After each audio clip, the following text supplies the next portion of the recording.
O livro de Daniel. A história acontece logo após o primeiro ataque da Babilônia a Jerusalém, quando eles saquearam a cidade e o seu templo e levaram os israelitas ao exílio. Entre eles havia 4 homens da família real de Davi: Daniel, que mais tarde será chamado Beltesazar, e os seus 3 amigos, que provavelmente você conhece por seus nomes babilônicos, Sadraque, Mesaque e Abed-nego.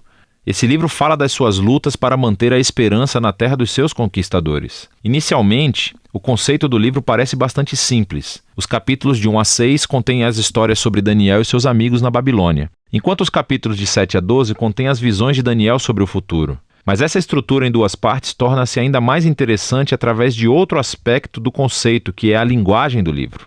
O livro começa em hebraico, a língua dos israelitas, mas os capítulos de 2 a 7 são escritos em aramaico, uma língua relacionada ao hebraico, falada amplamente entre os antigos impérios. Mas depois, nos capítulos de 8 a 12, ele volta ao hebraico. Esse desenho mostra como os capítulos 2 a 7 formam uma seção coerente, mas também destaca a importância dos capítulos 2 a 7 para entender os últimos capítulos do livro.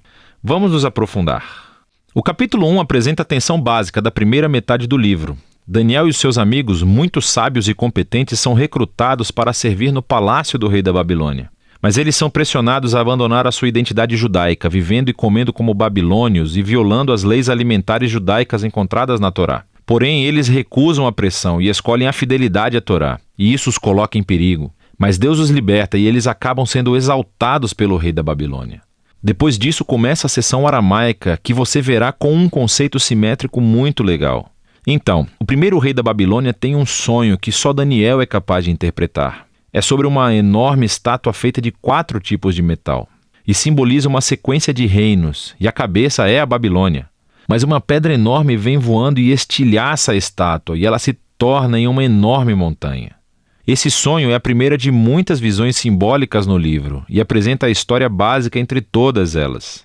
Daniel diz que a estátua representa uma sucessão de reinos humanos vindos da Babilônia, e todos eles enchem o mundo de Deus com violência. Mas um dia, o reino de Deus virá e confrontará e tornará humildes os reinos arrogantes deste mundo, e encherá o mundo com a justiça sanadora do reino e governo de Deus.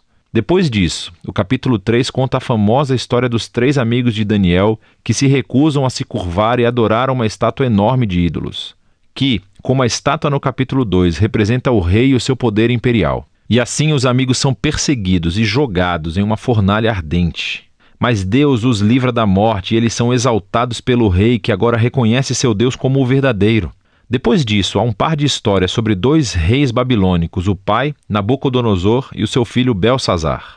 Ambos estão cheios de orgulho por causa do seu poder imperial. E assim, tal como acontece no capítulo 2, Deus os adverte através de sonhos e visões que, assim como no capítulo 2, somente Daniel pode interpretar.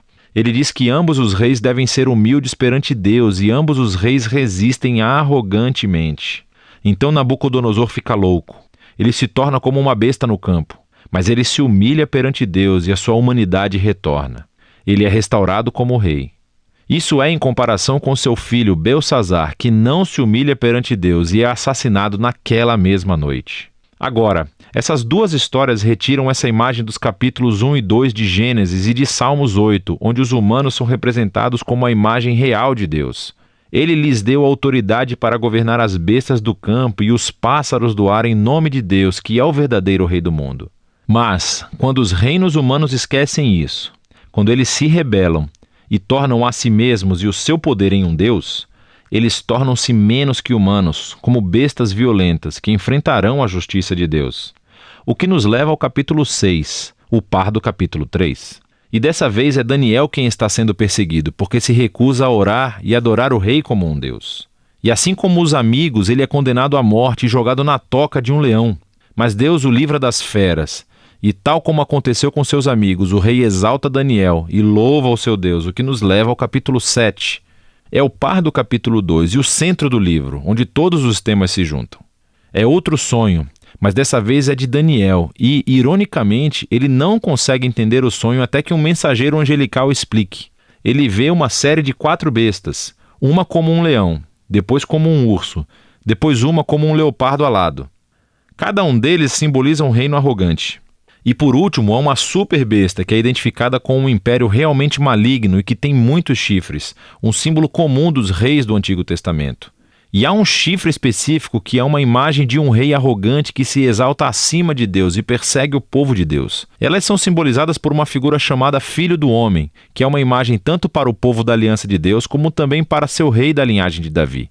Mas de repente Deus, que é chamado de Ancião dos Dias, vem e estabelece o seu trono. Ele destrói a superbesta e exalta o Filho do Homem nas nuvens, onde sobe para sentar-se à direita de Deus e compartilhar o governo de Deus sobre as nações. Podemos olhar para trás agora e ver como todas essas histórias da primeira metade se encaixam. As 3 histórias de fidelidade, apesar da perseguição, destinam-se a oferecer esperança ao povo sofredor de Deus entre as nações.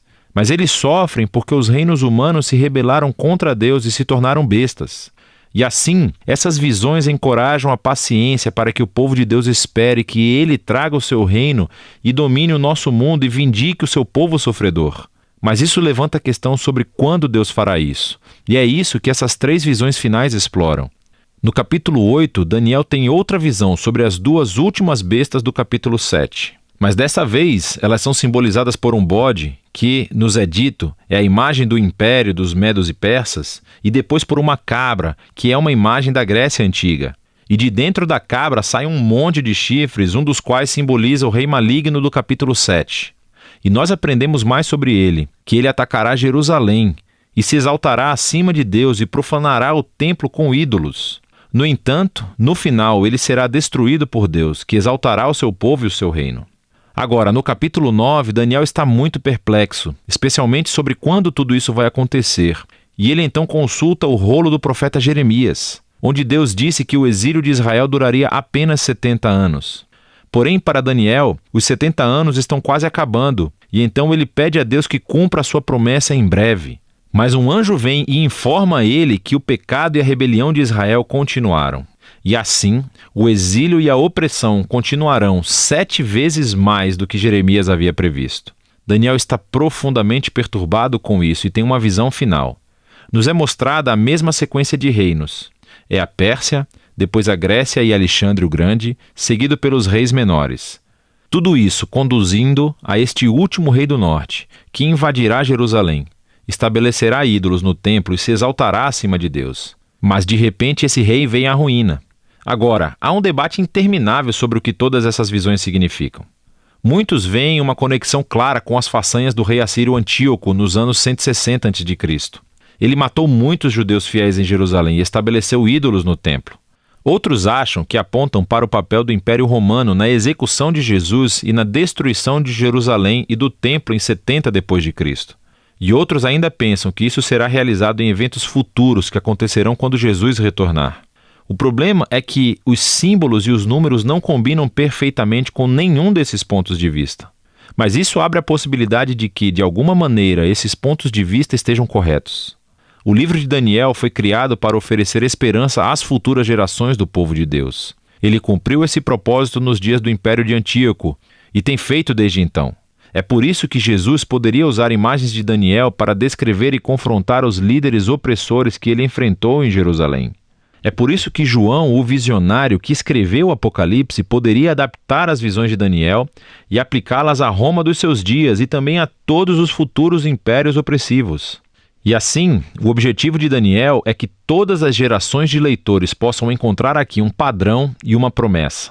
É um padrão que os seres humanos e os seus reinos se tornam bestas violentas quando glorificam o seu próprio poder, quando redefinem o certo e o errado e não reconhecem a Deus como o verdadeiro rei. Mas Daniel também mantém uma promessa de que um dia Deus confrontará a besta. Ele salvará o seu mundo e o seu povo, trazendo o seu reino sobre todas as nações. E assim, para cada geração, esse livro traz uma mensagem de esperança que deve motivar a fidelidade. E é disso que trata o livro de Daniel.